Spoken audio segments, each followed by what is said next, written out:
Diyos. How do you really get close to God? How to be a strong, victorious, joyful, and serene Christian? How to be really spiritual? Ang pamagat po ng pag-aaral natin ngayon, get personal with Jesus. Gawing personal ang relasyon at pakikitungo sa Panginoong Jesus. Aming Ama sa langit, kami nagpapasalamat po sa tinatamasa naming kalusugan. Salamat po sapagkat kami ay malaya na nakapagtipon-tipon. Salamat po, Panginoon, sapagkat kayo ay liwanag, kayo ang aming lakas, kayo ang aming buhay.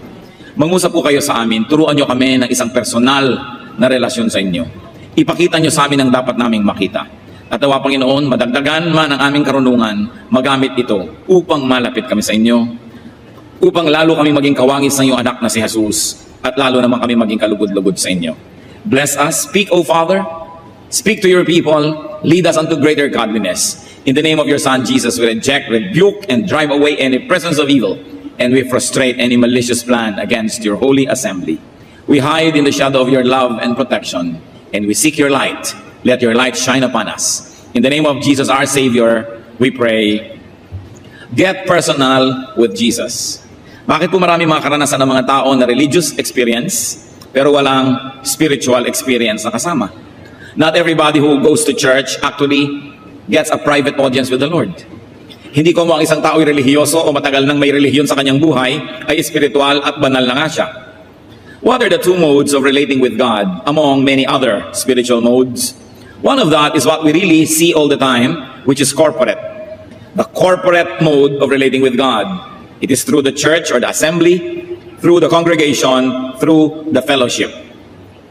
Meron po tayong pakikitungo sa Diyos na ginagawa natin bilang isang grupo, isang assembly, isang pangkat, isang iglesia. At ito po ay kilala at nakilalang lalo na ng mga naunang Kristiyano sa atin. Matapos ang Panginoon ay bumalik sa langit at naiwan ng mga mananampalataya na nangangapa kung anong kanilang gagawin, sila ay laging nagsama-sama. Acts chapter 2 verses 42 to 47. They devoted themselves to the apostles' teaching and to the fellowship, to the breaking of bread and to prayer. Everyone was filled with awe, and many wonders and miraculous signs were done by the apostles. All the believers were together and had everything in common. Selling their possessions and goods, they gave to everyone as he had need. Every day they continued to meet together in the temple courts. They broke bread in their homes and ate together with glad and sincere hearts, praising God and enjoying the favor of all the people. And the Lord added to their number daily those who were being saved. Ito po ang report sa buhay ng mga unang Kristiyano. Dapat po nating tandaan na bago naging uso ang Kristyanismo, ang relihiyon sa Israel ay yung tinatawag nating Judaism. At ang Judaism ay mayroon po yan na isang main component na corporate worship. Ang mga tao ay nakikita-kita sa templo, sabay-sabay nilang ginagawa ang mga dapat nilang gawin, ang kanilang mga ritual, kung ano-ano pa. At nasanay doon ang mga Israelita, kaya nung naging Kristiyano sila, ipinagpatuloy nila yon, subalit ngayon mas personal. Sapagkat hindi sila ang official religion at that time. In fact, they were considered a cult at that time. So they were meeting in people's homes. Pero patuloy yung kanilang corporate experience. That they would worship together, pray together. In fact, there was group learning. There was group meals even. There was a lot of group prayer. And the Lord would descend upon them and miraculous things would happen in the whole presence of everybody. There was communal life. In other words, communal religion of Judaism was brought in a more personal but nevertheless still a communal way by the new Christians. Natural, ito po ang reaction nila sa event because naging outsider sila. From just practitioners of the old religion, nagkaroon sila ng bagong experience, nagkaroon sila ng matatawag yung born-again experience, nagkaroon sila ng bagong experience sa Diyos, pananaw, kaya sila ay itinuring ng mga taga-dating relihiyon na outsiders. Maituturing pa sila siguro mga rebelde, mga gumagawa ng iba na namang uri ng relihiyon. Kaya ang kanilang ginawa ay nagsama-sama because they found comfort in each other's presence. Because there was a lot of threat and persecution, alienation from their old friends, from people who remained in their old religion. So there was separation. They gave strength to each other and they drew strength from each other. And miracles were done in the assembly.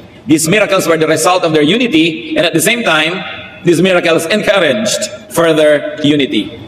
So ang una pong nakilala nila na uri ng pananalig na ganito ay yung maraming kasama. Kaya sabi sa Hebrews 10:25, let us not give up meeting together, as some are in the habit of doing, but let us encourage one another. So the fellowship was meant to accomplish, among other things, encouragement for one another. Pero meron pa pong isang uri ng paglagong espiritual, at yun ang nais nating bigyan ng pansin ngayon.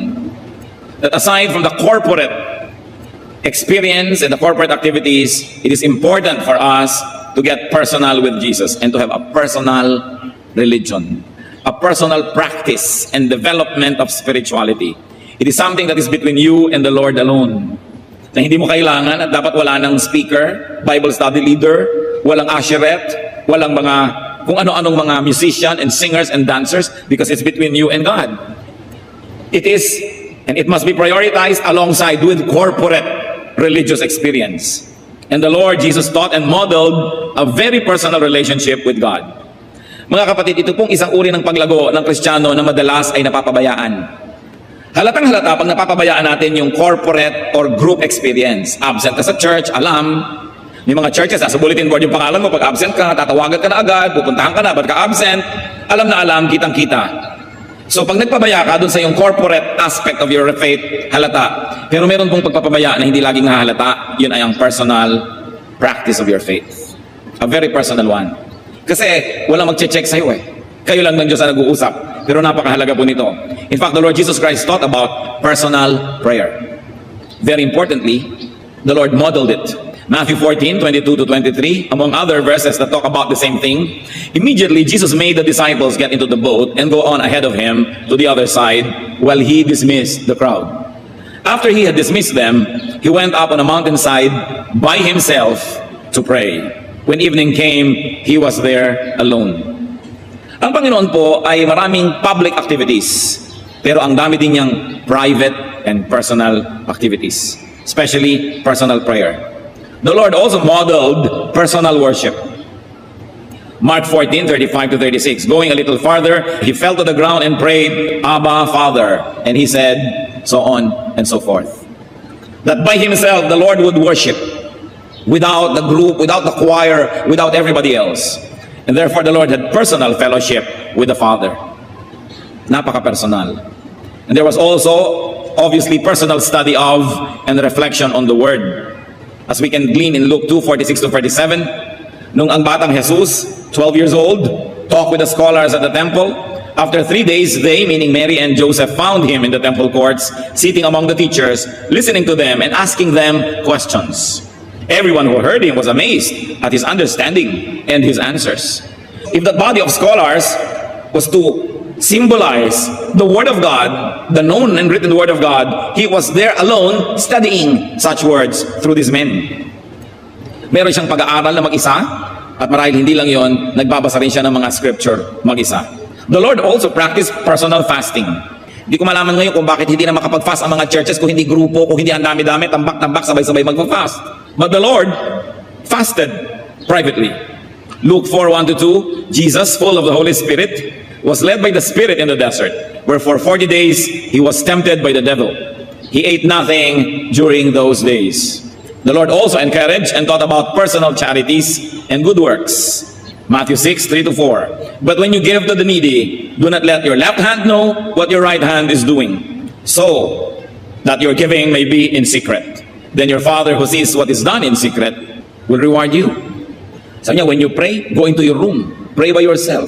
When you do good things, do it alone. It doesn't mean that we're going to pray together with other people and other believers, that we're not going to do good things in a team, but it is important to realize that part of our growth is hinged on our personal practice of the faith.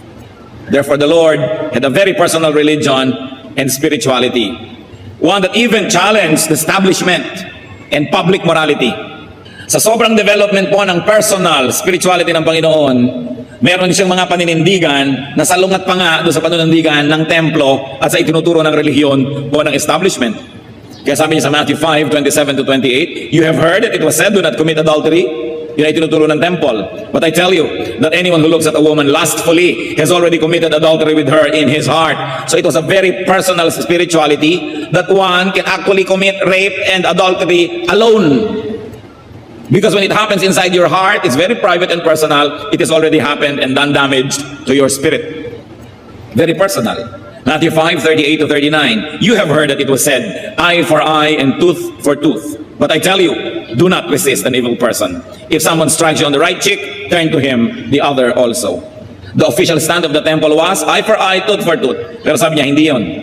Dapat ganito. Tinanggalan ka na ng balabal, gusto mo ibigay mo pa yung kamiseta mo. Kung gusto mong tunay na maging makadiyos. In Matthew 5:43-44, you have heard that it was said, love your neighbor and hate your enemy. But I tell you, love your enemies and pray for those who persecute you. Because of his spiritual practice and because of his very personal spirituality, he was able to transcend and go beyond the religious modes and the religious standards of the day. Kung lagi lang po tayong kasama ng kongregasyon, lagi lang tayong kasama ng grupo, kung merong moral standard yung grupo na yon, maaaring yun na maging stand natin at maaaring hindi na tayo makalampas pa doon. But because the Lord practiced very private spirituality, He was able to transcend that which only the group could reach as a group. Nalampasan niya pa. Sabi niya dati, sinasabing bawal makipagmangalon niya, pero tingnan mo pa lang nang may paghahangad, nangalon niya ka na sa loob ng iyong puso. It was very personal. Therefore, the Lord was able to practice personal morality.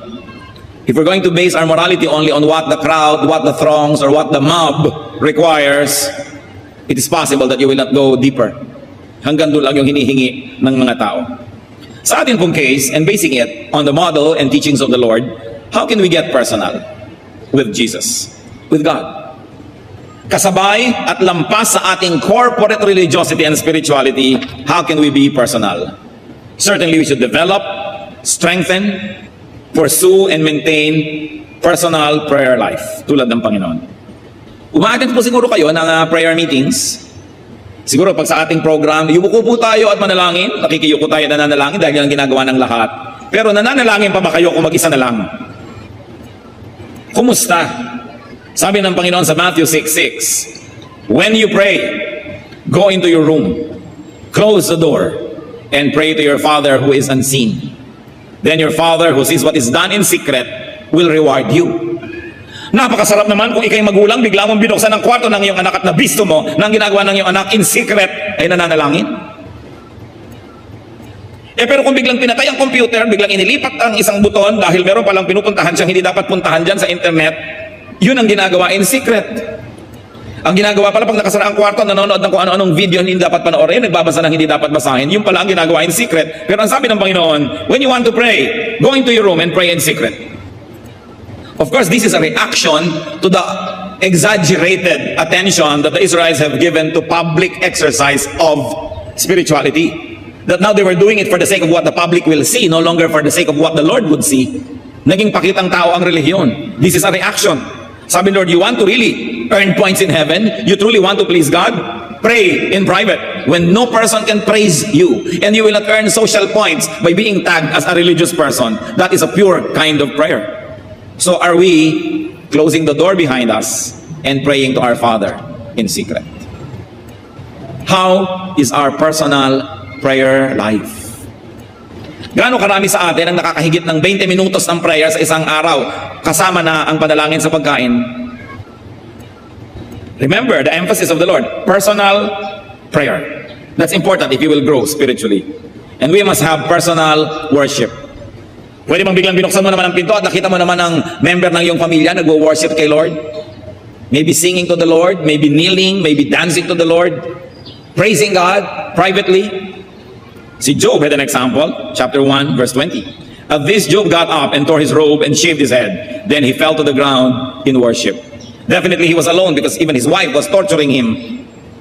Pero nananalangin siya, nag-worship siyang mag-isa. Tayo po ba nakakaranas at sumasamba sa Panginoon mag-isa? Kung meron kayong mahal sa buhay, di ba gusto nyo paminsan-minsan mag-isa kayo? Mag-dinner tayo lang dalawa.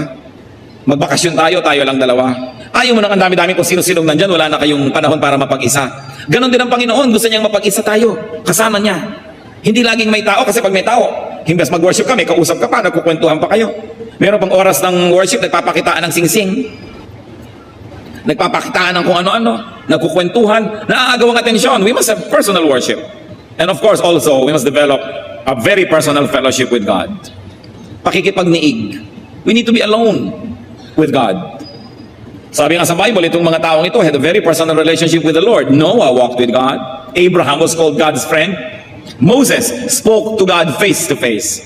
And David was called a man after God's own heart. In spite of his public and widely publicized sins, David is called a man after God's own heart because of his private relationship, a very personal relationship with Jesus. What else should we do? To develop and maintain a personal study of and reflection on God's Word. Nabubuksan lang po ba ang Bible kung may Bible study? Baka nga kung minsan dahil sa technology, pina-PowerPoint natin, hindi na rin nabubuksan yung Bible, wala nang dala eh.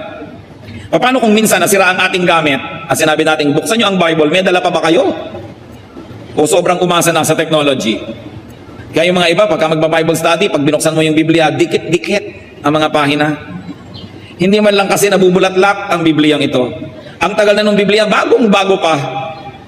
Ezra 7:10, Ezra had devoted himself to the study of the law of the Lord.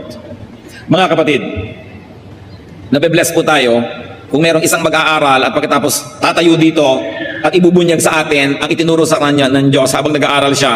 Yun ang ginagawa ng preacher. Pero alam niyo po ba na napakaraming ibubunyag at ituturo ang Diyos sa inyo directly, personally, if only you would study the Word of God on your own. The Word of God is not for experts. It was written by ordinary people to be read by ordinary people. Pinapahirap lang yan ng mga scholar para sila maging importante. But I'm telling you, even without seminary education and without a PhD in theology or kung ano-ano pa, you open the Word of God, you pray, you approach it with a humble heart, and the Spirit of the Lord is going to teach you. And the joy of discovering God's truth or a certain facet of this truth in a personal way is one of the highest joys available to human beings. Gaano karami po sa atin ang nag-aaral talaga? Ay, ako po nag-aaral, nagka-quiet time ako. Nagka-quiet time ka, bubuksan mo yung iyong guide. Bubuksan mo yung devotional mo sa page ganito, sa ganitong araw, babasahin mo yung sinabi ng author na basahin doon, at babasahin mo yung kanyang sinulat na konting essay, at pag sinabi niya, pray ka naman, at akala mo nag-aaral ka na nga ng salita ng Diyos, binasa mo lang ang pag-aaral ng iba. Pero iba yung kayo mismo ng Panginoon na mag-uusap, mag-aaral. Napakahalaga nito mga kapatid. Huwag po tayong malibang na kung umatin kayo ng church at idinedeclare ang salita ng Diyos, kumpleto na. It's only one half of your growth. The other half must depend on your personal study. 2 Timothy 4:13, when you come, sabi ni Paul, bring the cloak that I left with Carpus at Troas, and my scrolls, meaning the Bible, especially the parchments or the papers that he used as study notes. Sabi ni Paul, pag nagpunta kayo sa akin, dalhin nyo yung Biblia at dalhin nyo yung notebook ko, kasi lagi siya nag-aaral. Sa palagay nyo, bakit siya nakasulat ng nakasulat ng mga binabasa natin na epistles? Kasi mahilig siya mag-aral ng salita ng Diyos. Hindi siya umasa kung kanino para mag-aral. Nag-aral siya mag-isa at umasa siya sa Espiritong Banal. Ngayon, baka man biglang magkani-kanya na tayo ng interpretasyon. Magkagulot, magkahalo-halo ang balat sa tinalupan. How will you know if your interpretation is right? If your interpretation does not contradict all the other verses that talk about the same thing, then your interpretation must be right. Hindi yung sasabihin natin, your interpretation must be right if it agrees with mine. Hindi ganun. But if it agrees with all other parts of Scripture that talk about the same thing. Kasi hindi naman pwedeng pagsabungin ang verse against verse. Dahil ito ang reading mo dito, may nagsasabing ganito tungkol din sa ganung bagay, kaya kailangan pinag-aaralan. At kung meron po kayong interpretasyon na sobrang kakaiba sa nakaugalian ng interpretasyon ng church for many, many centuries, well, be a little bit suspicious of your interpretation. But it doesn't mean that if it doesn't agree with everybody, ikaw ang mali at tama sila. Dahil ang Panginoon nga sinabi, you have heard that it was said, and you have accepted that it's like that. But I'm telling you, it's like this. Pero huwag naman natin agad-agad ipamamalita at gagawing doktrina kung sobrang kakaiba dahil baka nga mali. Kaya kailangan isinasangguni din natin sa ibang kapwa natin nag-aaral. But that should not discourage you from private study. Because most of what the Bible teaches will be just about our personal life and how we interpret it and how we apply it to our lives. At kung meron po kayong interpretasyon na sobrang kakaiba, tiyakin ninyo na kung i-apply nyo man sa buhay nyo, personal lang, you can say, well, to me, I'd like to obey this verse in this way, but you should not impose it on other people because it's just a very personal interpretation. Lalong-lalo sa mga spiritual gifts, tulad ng mga prophecy, visions. You say, well, nakakita ko ng ganitong panaginip at sinabi sa akin ng boses, gigising ako ng alas 3 ng umaga para mag-aral ng salita ng Diyos. Well, you may want to apply it to yourself, but you cannot make a doctrine out of it and force everybody else to wake up at 3 and study the Word of God just like you do. So pagka mga ganun ang interpretation, personal na lang ang application. Hindi mo pwedeng gawing doktrina. Kasi maaari ka naman talagang kausapin ng Diyos in a personal way. Tulad ng pinagawa niya si Noah ng ark, alam nga naman gumawa tayo lahat. Pinagawa si Solomon ng temple, alang naman gumawa tayo lahat. So may pinagagawa siya sa specific people, and even now we believe that God speaks to people. At kung minsan may pinapagawa talaga sa'yo, may inuutos. Sabi sa'yo, itong ganito, ibigay mo kay ganon. Pero hindi mo pwedeng sabihin sa kumari mo, yung ganyan mo rin, ibigay mo rin kay ganon. Kasi ikaw yung kinausap, para sa'yo lang yun. Dapat hindi po magulo ang ating personal study. Kasi kung sobra naman nating didibdibin yung mga personal interpretation natin, and we will make it mandatory for everybody else, magkakagulo.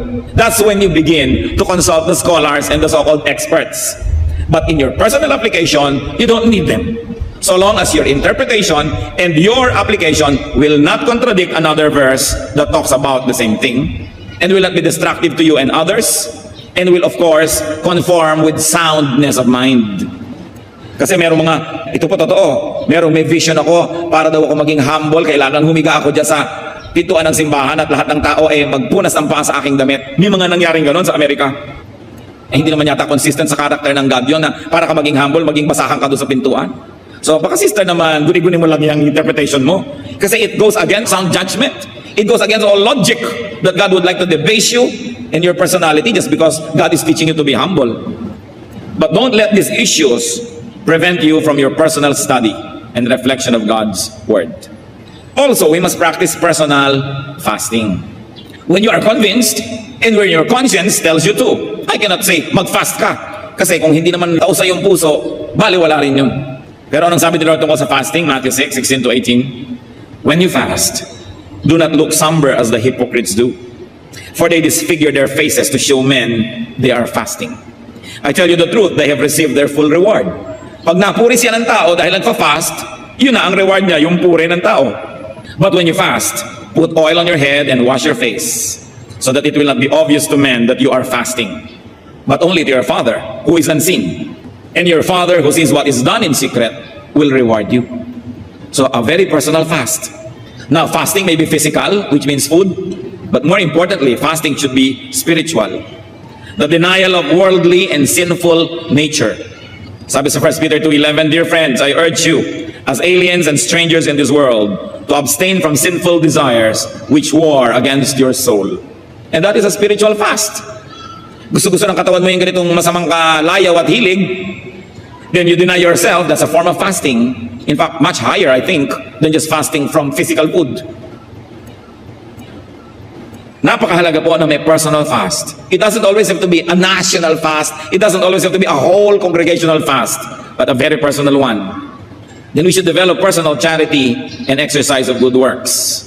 1 Timothy 6:18, command them to be good, to be rich in good deeds, and to be generous and willing to share. When people share, when they do good things to the weak, to the needy, to the destitute, to the poor, there is a miracle that happens in their hearts. That their spirituality gets to be more sensitive, it gets developed, and you evolve spiritually. It is a result of obedience to the Lord in doing good works.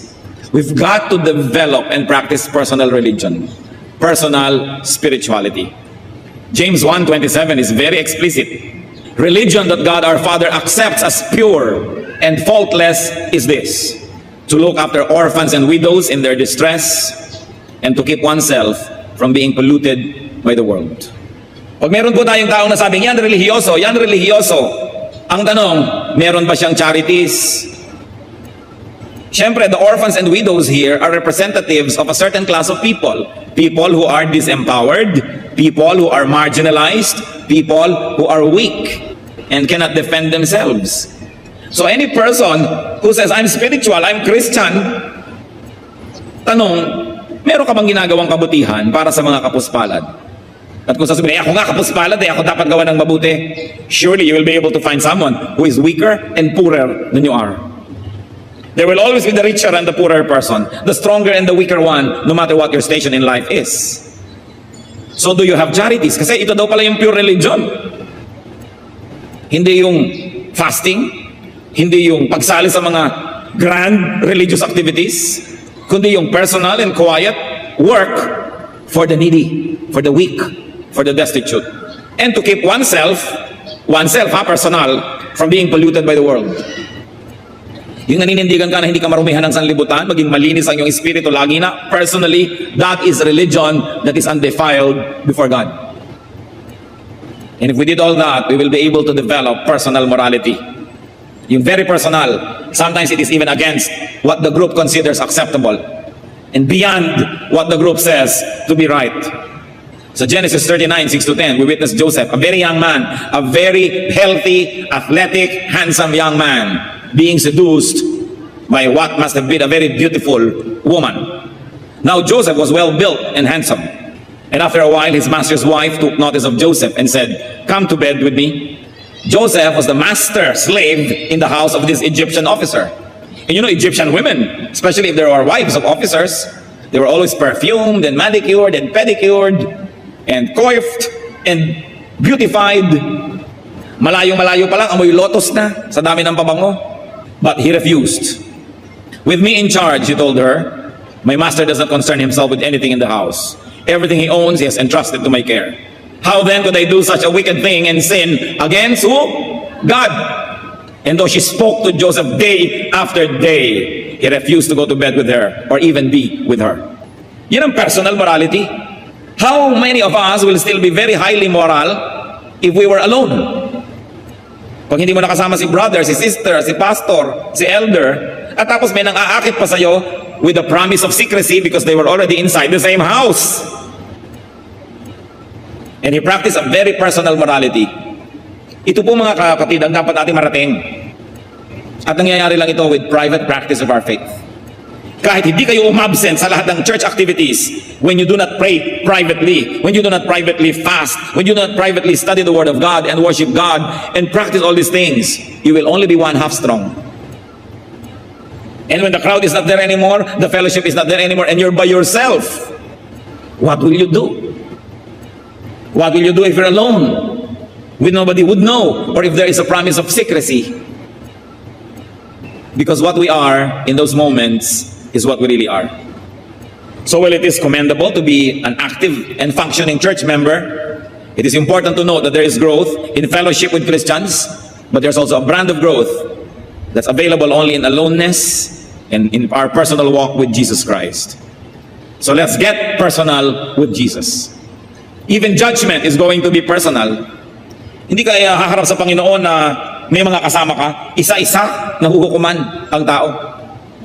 Personal. Personal religiosity, personal spirituality is what and who you and I really are.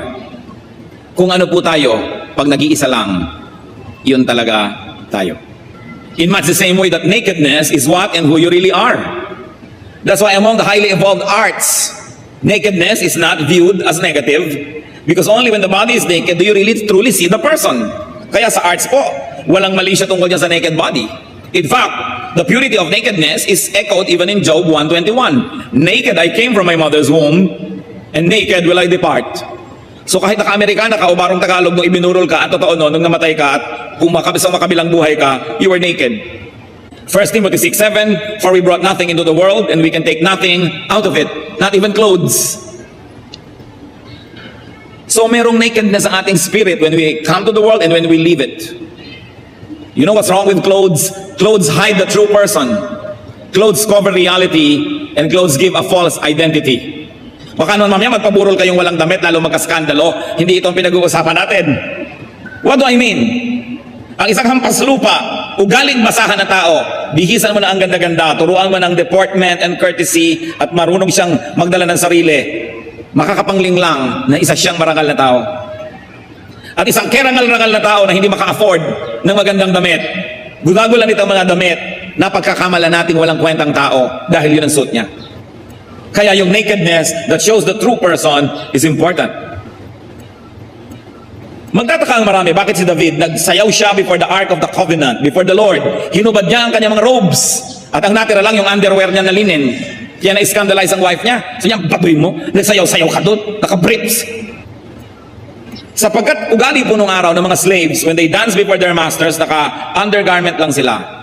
Dahil sinasabi nila, slave ako, wala akong karangalan, hubad ako. At yun ang ginawa ni David. Baka mapagkamalan at malito ang mga tao kung sino ang hari, dahil nakabihis hari siya nung sumasayaw sa Diyos, para walang kalituhan na Diyos lang ang hari, tinanggal niya yung kanyang damit na panghari, at nagsuot siya ng pang-slave lamang. Kaya natuwa ang Diyos sa kanyang sayaw. Yung mga malisyoso, ibang makikita nila doon. Pero huwag niyong kakalimutan, Nung nilibak-libak nitong si Michal na asawa niya, yung sayaw ni David, the following verse said, "And Michal remained barren, childless all her life." Nagkaroon ng sumpa kasi pinantasan niya yung sayaw para sa Panginoon, nakatanggap-tanggap sa Panginoon. Huwag kayong namimintas-mintas, lalo't yung mga sumasayaw sa Panginoon. Baka rin kayo maging baog. And that is not biological, because we can be spiritually childless and fruitless. Yung mahilig mamintas sa mga expressive worship sa Panginoon. So David took off his royal garment so that there would be no question as to who was king. That it was the God in heaven for whom he was dancing. Ngayon, mga kapatid, yung relihiyon na public, yung public activity, yung corporate activity, pwedeng maging tulad ng damit.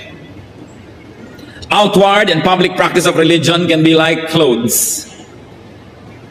Public religion can invest a person with a false image and feeling of spirituality. Saka attend natin ang church, pero wala palang personal na relasyon, walang personal growth. Baka tayo'y malinlang na relihiyoso na nga tayo, na okay na nga tayo because we don't miss church once a week. That we attend public events. It's like clothes that can hide the truth. Kaya ang mahalaga, beyond it, pag binuksan, makikita totoo pa rin. Corporate religion has to be balanced by and rooted in personal spirituality. It must be rooted in personal relations with Jesus. Kaya, kahit ang church nyo ay maging pabaya, hindi nagpapa-prayer meeting, hindi kayo nasi-zero kasi may personal prayer kayo. Kahit ang church ay magkulang sa pagpapa-Bible study, hindi kayo mawawalan kasi meron kayong personal Bible study. In other words, magkulang man ang church leadership, magkulang man yung church, hindi kayo manganganib kasi meron kayong personal spirituality. Eh kung may personal na kayo, tapos mapag-aruga pa ang inyong church at ibinibigay lahat yung public events that can make you grow, eh di lalo tayong nagiging kawangis ni Kristo.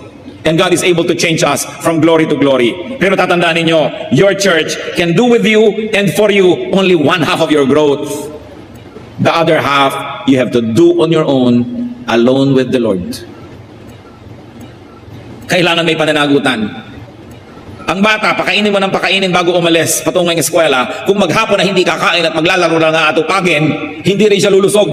Kailangan may sariling bait. Kailangan alagaan ang sarili. Kung pinapabayaan ka pa ng church mo, edi lalo kang dapat mag-alaga sa iyong sarili. May mga ibang bata, bakit alauna ka na umuwi ng madaling araw? Yung nanay ko nga po, 2:00 pa eh. Tatay ko nga, hindi pa umuwi, 3 taon na eh. Yung pala wala nang nag-aalaga sa'yo, itatapon mo pa rin yung sarili mo. Di dapat lalo mo alagaan ang sarili mo. Hindi ka na pala naaalagaan ng magulang mo. Lugi ka naman kung pati ikaw magpabaya pa sa sarili mo. Kaya dapat inaalagaan natin ating sarili. Jesus emphasized spirituality that was very personal. What we are minus our clothes, what we are minus our public religious image and activities, is what we really are in the eyes of God. You can deceive people with your clothes and you can upgrade your image with clothing, but not with God. He knows who we are. You can impress people with religion. You can have a public office. You can sing in the choir. You can even preach. But in your private life is what you are before God. And that is what really matters. Do not rely on and do not be disgraced by public religion, although it has its own importance, but it is not everything. This was the Lord's sharp rebuke to the religious leaders of His time, to the religious people. At ito rin po ang rebuke ni Jose Rizal sa Christianity practiced in this country during his time. It was all public. There was nothing personal. Ang mga Pilipino noong panahon ni Jose Rizal, nagsisimbang lahat. Nandun lahat sa mga activities ng simbahan. Pero inisa-isa niyang ipakita ang mga karakter sa Noli Me Tangere, sa El Filibusterismo, ang kabulukan ng mga tao, ang kabulukan ng mga manang at manong, ang kabulukan ng mga nangunguna sa relihiyon, talamak na talamak at napakabaho, pero buong buo ang public religious life. Yan ang ibinunyag ni Jose Rizal. Cancer ng lipunan na tinanggalan niya ng takip at tabing. Ipinakita niya ang kawalang kabuluhan ng relihiyon sa Pilipinas, ang kapabayaan at ang kabiguan ng simbahan to create character. Na yung pinakamadadasalin, sila ang pinakamapang-api sa kanilang mga katulong, sa kanilang mga nasasakupan, dinadaya pati ang kanilang mga utosan sa bahay, na ang mga pinakamalaking magambag sa simbahan, pinakamarami mga bisyo, at yung mismong nangunguna sa relihiyon, ang pinakamaraming kasalanan. Ibinunyag ni Jose Rizal, kaya naman ang simbahan ang nanguna na ipabaril siya. Yan din ang ibinunyag ng Panginoon, kaya siya ipinapako. Pareho sila ng inabot na kapalaran. Matthew 23 verse 5, sabi ng Panginoon tungkol sa templo, sa relihiyon, sa religious climate of His time, everything they do is done for men to see. Panglabas, pakitang tao. Mark 12:38 to 40, as He taught, Jesus said, "Watch out for the teachers of the law. They like to walk around in flowing robes and be greeted in the marketplaces, and have the most important seats in the synagogues and in the places of honor at banquets. They devour widows' houses, and for a show, make lengthy prayers. Such men will be punished most severely." Nakita niyo po ang salita ng Panginoon, pinakamasasakit, mahahapdi, laban sa mga relihiyoso. Sabi, higit na maparurusahan ng mga ito kaysa doon sa mga common criminals. Religious leaders na pinagsasamantalahan ng mga balo, mapagpanggap at mapagkunwari sa kanilang mga mahahabang mga dasal. Subalit ang loob ay bulok. Matthew 23:27, "Woe to you, teachers of the law and Pharisees, you hypocrites! You are like whitewashed tombs, which look beautiful on the outside, but on the inside are full of dead men's bones and everything unclean." Religious leaders are to be judged more severely. James 3:1, "Not many of us should presume to be teachers, my brothers, because you know that we who teach will be judged more strictly."